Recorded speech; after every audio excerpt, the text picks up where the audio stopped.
El lunes no solo se firmó el acuerdo de paz entre la FARC y el gobierno colombiano, sino que por la noche muchos asistimos, por lo menos desde la televisión o desde internet, a lo que fue el primer debate presidencial en Estados Unidos entre la demócrata Hillary Clinton y el republicano Donald Trump. Podemos escuchar algunos tramos de lo que fue ese debate. But in all fairness to Secretary Clinton, when she started talking about this, it was really very recently. She's been doing this for 30 years. And why hasn't she made the agreements better? The NAFTA agreement is defective just because of the tax and many other reasons, but just because of the fact. Let me interrupt just a moment. Secretary Clinton and others, politicians, should have been doing this for years, not right now because of the fact that we've created a movement. They should have been doing this for years. What's happened to our jobs and our country and our economy generally is, look, we owe $20 trillion. We cannot do it any longer, Lester. Remember where we were 8 years ago. We had the worst financial crisis, the Great Recession, the worst since the 1930s.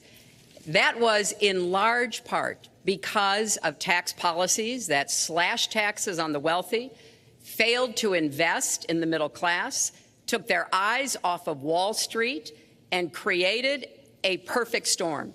In fact, Donald was one of the people who rooted for the housing crisis. He said back in 2006, gee, I hope it does collapse because then I can go in and buy some and make some money. Well, it did collapse. That's called business, by the way. 9 million people lost their jobs. 5 million people lost their homes, and $13 trillion in family wealth was wiped out. Well, I'm really calling for major jobs because the wealthy are going to create tremendous jobs. They're going to expand their companies. They're going to do a tremendous job. I'm getting rid of the carried interest provision. And if you really look, it's not a tax. It's really not a great thing for the wealthy. It's a great thing for the middle class. It's a great thing for companies to expand.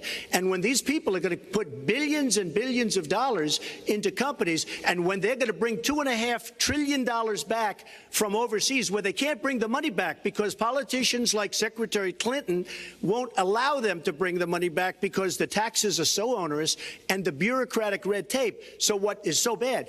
But when I look at what you have proposed, you have what is called now the Trump loophole, because it would so advantage you and the business you do. You've proposed an approach that has a $4 billion tax benefit for your family. And when you look at what you are proposing, for my family? It is, Lester, as I said, trumped up trickle down. Trickle down did not work. It got us into the mess we were in 2008 and 9. Slashing taxes on the wealthy hasn't worked, and a lot of really smart, wealthy people know that.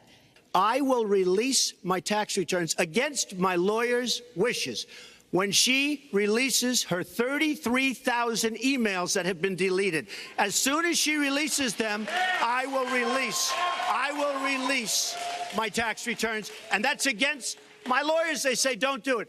I will tell you this. No, in fact, watching shows, reading the papers, almost every lawyer says you don't release your returns until the audit's complete. When the audit's complete, I'll do it. But I would go against them if she releases her email. So it's negotiable? Why won't he release his tax returns? And I think there may be a couple of reasons. First, maybe he's not as rich as he says he is. Second, maybe he's not as charitable as he claims to be. Third, we don't know all of his business dealings, but we have been told through investigative reporting that he owes about $650 million to Wall Street and foreign banks. Or maybe he doesn't want the American people, all of you watching tonight, to know that he's paid nothing in federal taxes, because the only years that anybody's ever seen were a couple of years when he had to turn them over to state authorities when he was trying to get a casino license, and they showed he didn't pay any federal income tax. She doesn't have the look. She doesn't have the stamina. I said she doesn't have the stamina. And I don't believe she does have the stamina. To be president of this country, you need tremendous stamina. No. He tried to switch from looks to stamina. But this is a man who has called women pigs, slobs, and dogs, and someone who has said pregnancy is an inconvenience to employers, who has never said said that. women don't deserve equal pay unless they do as good a job as Didn't say men. And one of the worst things he said was about a woman in a beauty contest. He loves beauty contests, supporting them and hanging around them. And he called this woman Miss Piggy. Then he called her Miss Housekeeping because she was Latina. Donald, she has a name. Where did you find her this? name Where is did you find Alicia this? Machado. Where did you find and it? she has become a U.S. citizen, and you can bet she's going to vote this November. Okay, good. Let me just tell you.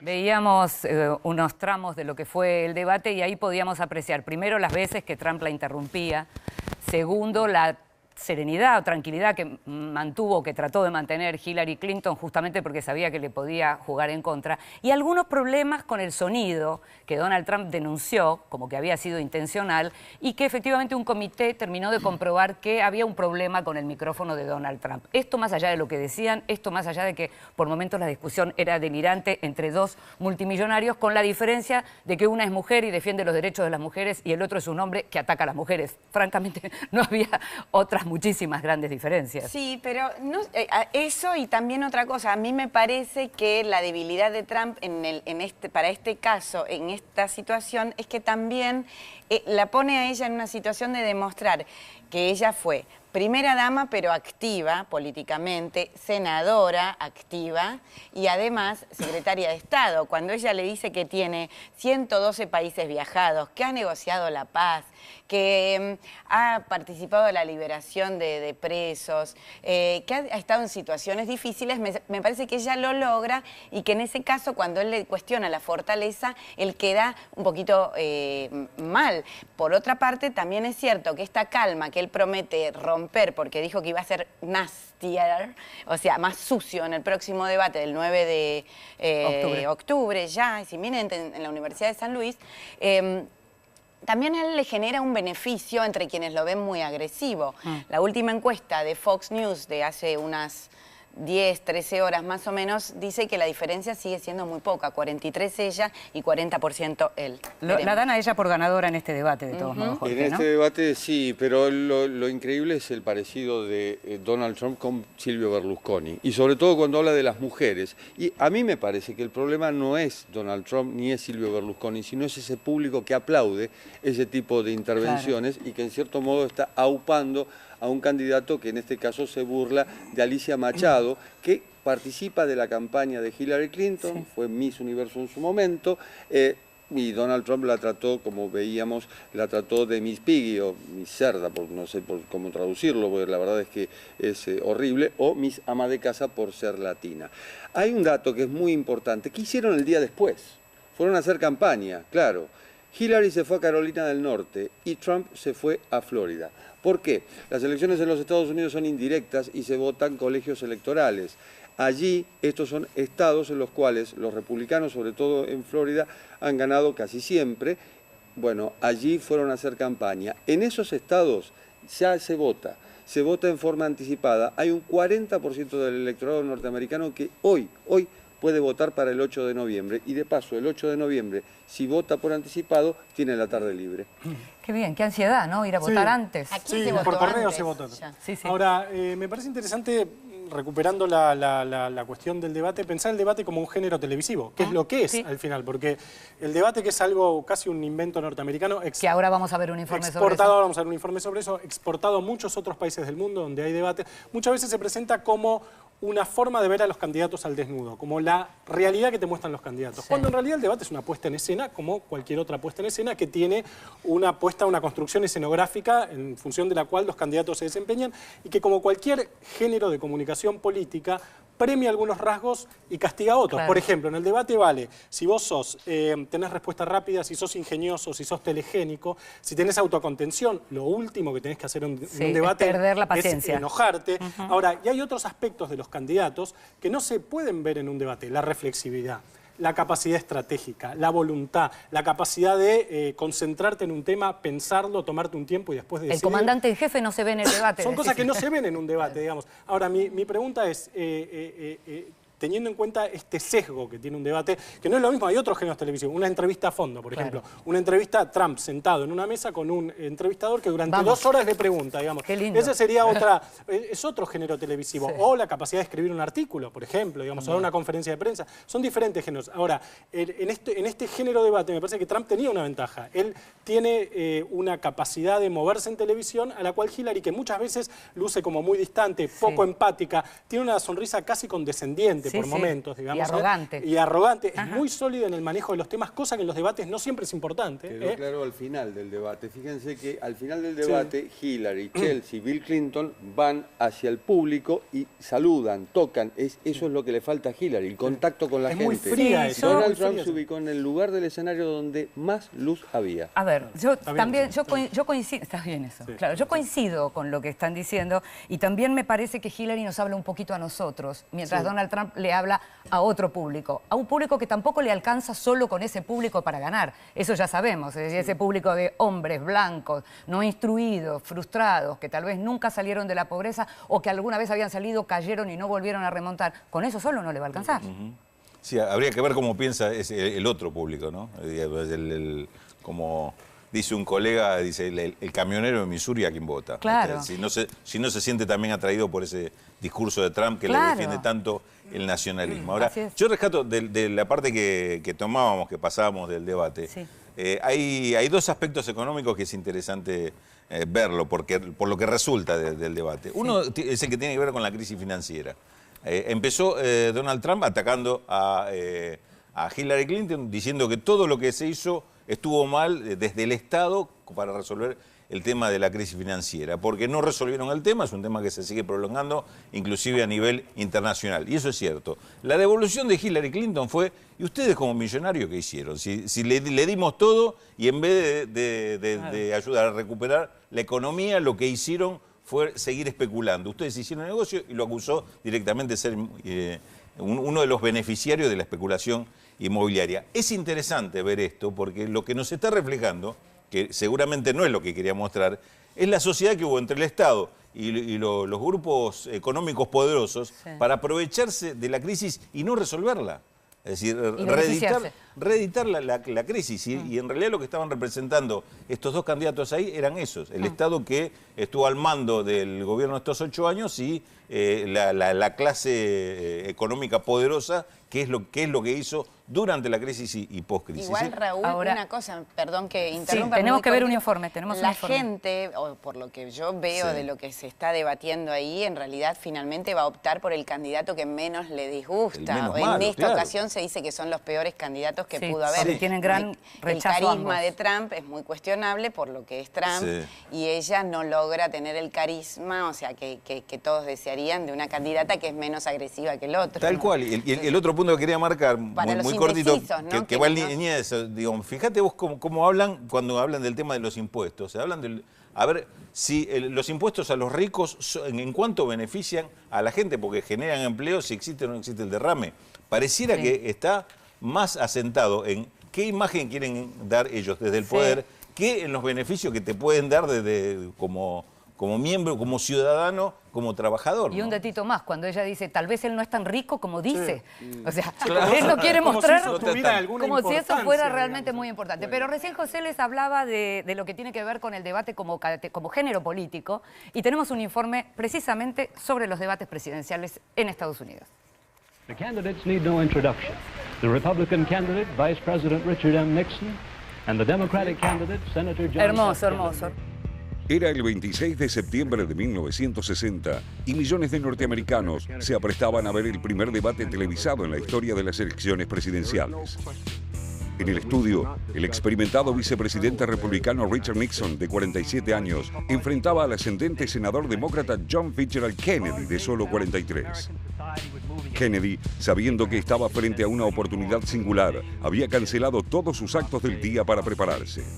Nixon, confiado en que la experiencia prevalecería sobre la juventud, mantuvo en cambio una intensa agenda y llegó al estudio de televisión sobre la hora, rechazando incluso la posibilidad de ser maquillado. La imagen que vieron unos 80 millones de espectadores fue contrastante.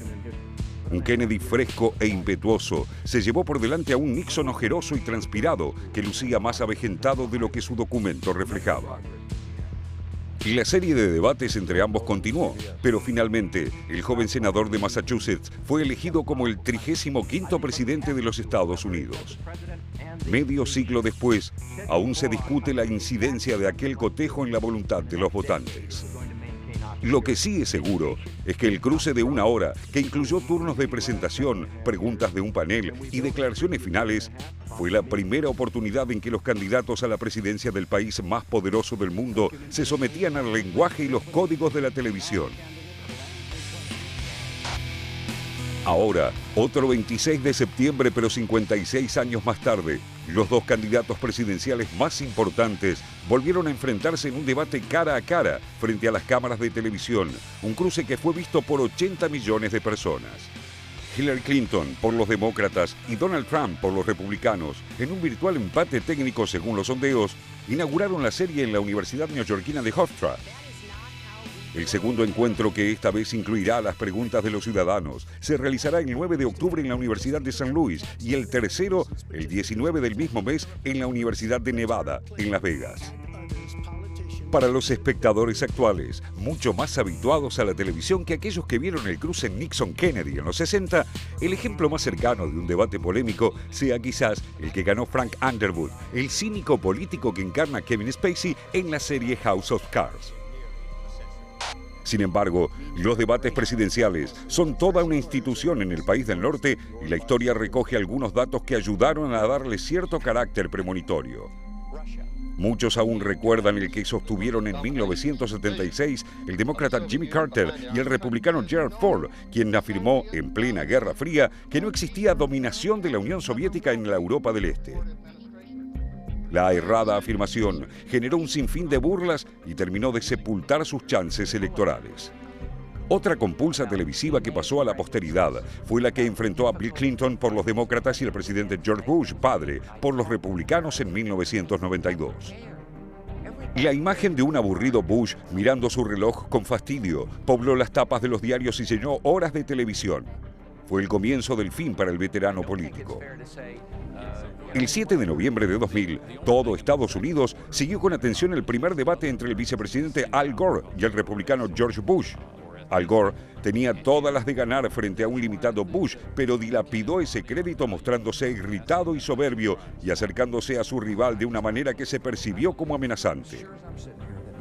Los cronistas recuerdan que si bien Bush no mostró una elocuencia digna de elogio, sí hizo gala de su humor frente a un Gore que se la pasó suspirando, bufando o riéndose ante cada respuesta de su rival. Luego de un controvertido proceso electoral con denuncias de fraude, Bush llegó a la Casa Blanca dejando a Al Gore puertas afuera. Pero no siempre los debates demostraron ser tan infalibles y la creencia de que quien gana el debate gana la elección demostró ser un mito poco consistente. En 2012, el cruce entre el presidente Barack Obama y el republicano Mitt Romney, visto por 60 millones de espectadores, fue ganado por Romney, según los medios. Pero finalmente, Obama conquistó en las urnas el derecho a un nuevo periodo en Washington. Ahora, una nueva instancia comenzó. Una vez más, los debates presidenciales seguirán teniendo protagonismo en las elecciones estadounidenses y reclamarán su parte en la historia.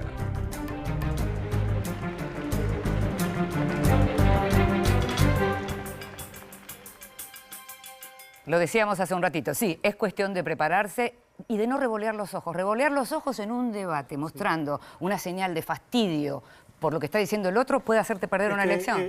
No está tan claro si el debate te permite ganar una elección. Lo que puede hacer es que la pierdas, digamos, si tropezás. Exacto. Ahora, hablábamos del género debate y de cómo el sesgo de los debates premia algunas cosas y castiga otras. Se mostraba recién el debate fundacional de la democracia, que es el debate Nixon-Kennedy. Vos sabés que efectivamente ganó Kennedy el debate. Hay acuerdo esto entre los que lo vieron por la televisión, porque entre aquellos que lo escucharon por radio, hubo más gente que pensó que había ganado Nixon. Claro, es decir, el lenguaje el lenguaje gestual, digamos, de Kennedy, la imagen fue lo que le hizo ganar la elección. Y vuelvo a la pregunta del principio.